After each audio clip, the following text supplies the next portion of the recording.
2 ദിവസമായി പെയ്യുന്ന കനത്ത മഴയിലും കാറ്റിലും തൃശൂർ എടത്തുരുത്തിയിൽ വ്യാപക കൃഷിനാശം. 100ഓളം കുലച്ച വാഴകൾ ഒടിഞ്ഞു വീണു. പച്ചക്കറി കൃഷിയും നശിച്ചു.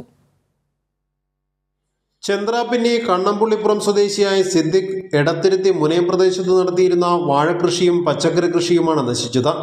2.5 ഏക്കറോളം സ്ഥലത്ത് നട്ടുവളർത്തിയിരുന്ന വാഴകളിൽ 100ഓളം കുലച്ച നേന്ത്രവാഴകൾ ഒടിഞ്ഞു വീണ നിലയിലാണ്.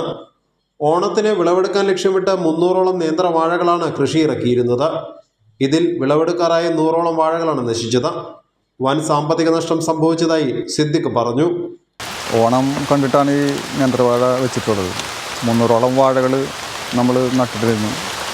2 ദിവസമായ കാറ്റിലും മഴയിലും 100ൽ കൂടുതൽ വാഴകൾ ഒടിഞ്ഞു വീണു. ഇനി 1 മാസം മൂപ്പുള്ള വാഴകളാണ്.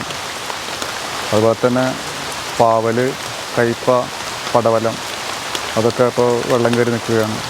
ഇതുകൂടാതെ പടവലം, പാവൽ എന്നിവയും വെള്ളം കയറി നശിച്ച അവസ്ഥയിലാണ്. സംഭവം അറിഞ്ഞ് കൃഷി ഉദ്യോഗസ്ഥരും ജനപ്രതിനിധികളും സ്ഥലം സന്ദർശിച്ചു. കൃഷി ചെയ്യാൻ മുടക്കിയ പണം മാത്രമല്ല, ഏറെ നാളത്തെ അധ്വാനവും കൂടിയാണ് ഈ കർഷകന് നഷ്ടമായത്. കൈരളി ന്യൂസ്, തൃശൂർ.